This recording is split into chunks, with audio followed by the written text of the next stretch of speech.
कुछ दिन पहला ਇੱਥੇ ਦੇ ਜਿਹੜੇ ਮੈਂਬਰ ਪਾਰਲੀਮੈਂਟ ਨੇ ਸਿਮਰਜੀਤ ਸਿੰਘ ਮਾਨ ਉਹਨਾਂ ਨੇ ਇੱਥੇ ਇਹ ਗੱਲ ਦਾ ਜ਼ਿਕਰ ਕੀਤਾ ਸੀ ਕਿ ਬਰਨਾਲਾ ਦੇ ਵਿੱਚ 54 ਕਰੋੜ ਦਾ ਇੱਕ ਕ੍ਰਿਟੀਕਲ ਕੇਅਰ ਸੈਂਟਰ ਬਣ ਜਾ ਰਿਹਾ। ਸਰਕਾਰ ਨੇ ਕੇਂਦਰ ਸਰਕਾਰ ने मंजूर किया, कोई प्लान किया इस तरह नहीं है तो?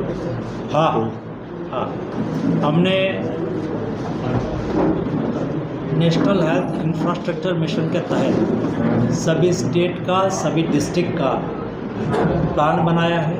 ये प्लान के मुताबिक आपके यहाँ बरनाला में भी एक 100 बेड का क्रिटिकल केयर यूनिट, जिसमें वेंटिलेटर की फैसिलिटी हो, जिसमें ऑक्सीजन की फैसिलिटी हो, क्रिटिकल सिचुएशंस में वो काम में आए, इसलिए एक फैसिलिटी यहाँ क्रिएट होनी है और तुरंत ही यहाँ काम शुरू करने के लिए हम स्टेट गवर्नमेंट को कहेंगे। एक सर वैलनेस हैल्थ सेंटर वालों कोई सबसिडी सेहत केंद्र भी मंजूर होया बरनाले दे विच, उस लिए तुसीं रज की कर रहे हो? इसमें 1,55,000 हेल्थ एंड वेलनेस सेंटर, यानी कि हर 5-6 हज़ार पॉपुलेशन पर एक हेल्थ एंड वेलनेस सेंटर। जो प्राथमिक हेल्थ सेंटर था उसको हेल्थ एंड वेलनेस सेंटर को एडिशनल खर्च करके अपग्रेड किया। भारत सरकार हेल्थ सेक्टर में प्राथमिक आरोग्य केंद्र, हेल्थ एंड वेलनेस सेंटर के लिए भी आर्थिक सहयोग करती है। उसमें 60% खर्च अच्छा आपके लिए उपयोगी होगा हेल्थ, क्योंकि हेल्थ में जो काम होता है ना वो स्टेट सब्जेक्ट होने से हमारी मशीनरी नहीं होती है, लेकिन सारा काम स्टेट के द्वारा होता है। तो हेल्थ का आपके स्टेट में क्या क्या खर्च भारत सरकार की ओर से आपके सामने हो रहा है, ये आपके संज्ञान में होना बहुत आवश्यक है। जो प्राइमरी हेल्थ सेंटर है, यानी कि हेल्थ एंड वेलनेस सेंटर है, उसमें जो काम करने वाले लोग हैं, जॉब पर लोग हैं, उसमें भी 60% पैसा भारत सरकार देती है। वो बनाने के लिए भी 60% पैसा, मैन पावर के लिए भी 60% खर्च देती है, बनाने में के लिए भी 60% खर्च भारत सरकार देती है। इतना ही नहीं, जो यहाँ बात होती है ना कि मेडिसिन फ्री देते हैं, ये मेडिसिन फ्री में 60% हिस्सा भारत सरकार का है। ये टीम को पता होना चाहिए। और देश में, राज्य में हेल्थ एंड वेलनेस सेंटर, आपके राज्य में जो भी सभी प्राइमरी हेल्थ सेंटर थे उसको हेल्थ एंड वेलनेस सेंटर में कन्वर्ट किया गया है। और वहाँ सर पहले दिल्ली में हमारी पार्टी ने मोहल्ला क्लिनिक बनाए, हम पंजाब में बना रहे हैं। वो दावा कह रहे हैं कि हमारी जीत का सबसे बड़ा कारण है। उसको ये आपको तय करना है भाई। ये वेलनेस सेंटर पर कोई आके उसको मोहल्ला क्लिनिक कर दे, ये उचित नहीं। मैंने राज्य से बातचीत की है कि कोई राज्य अपनी स्कीम चला सकता है, मुझे कोई दो राय नहीं है। आप चलाओ, लेकिन अलग से करो।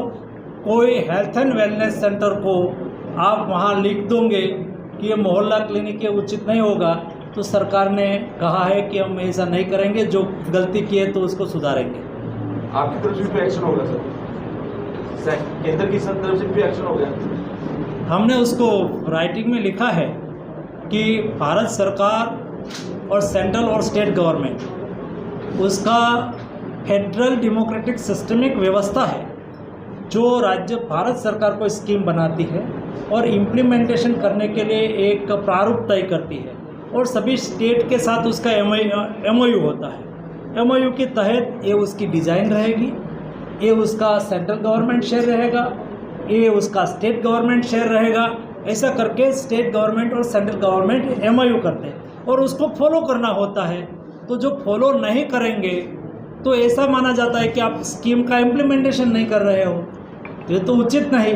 इसलिए हम, लेकिन भी इस सेक्टर में हम राजनीति नहीं करना चाहते। मैंने कहा है, राज्य के हेल्थ मिनिस्टर को भी कहा है कि राजनीति के विषय पर मत ले जाओ, उसको अच्छी तरह से जॉइंटली इम्प्लीमेंटेशन हो, ऐसा करके उसको आगे बढ़ाओ। तो केंद्र पर आरोप लगा था CBI और ED का, और पंजाब में विजिलेंस का गलत जो भाई, मेरा तो बहुत स्पष्ट मानना है, और मेरे आज बहुत पॉलिटिकल बात नहीं करनी थी, लेकिन ये लोग हैं जो दिन में कहते हैं लोगों को कि मैं आकाश में से स्टार उतार के नीचे दे दूँगा। यही लोग हैं ना जिन्होंने कहा था, अन्ना हजारे के आंदोलन में मैं उस वक्त MP हुआ करता था और मैं भी देखने के लिए जाता था जो आंदोलन चल रहा था, मंच पर बैठे बैठे यही लोग बोल रहे थे कि हम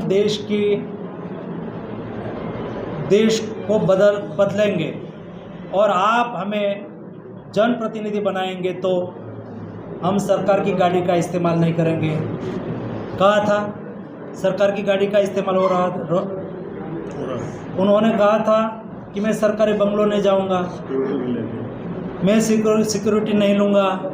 हमारी पॉलिटिकल पार्टी और अदर पॉलिटिकल पार्टी में डिफरेंस है। डिफरेंस ये है, हम कभी हारते नहीं, हम या जीतते हैं या सीखते हैं। सीखने की हमारी तैयारी होती है हमेशा। हम किसी की प्रधानमंत्री जी ने स्वयं ने, हमने इलेक्शन लड़ा, हम कर्नाटक में, मैं वहाँ चुनाव का प्रभारी था, नहीं जीत पाए।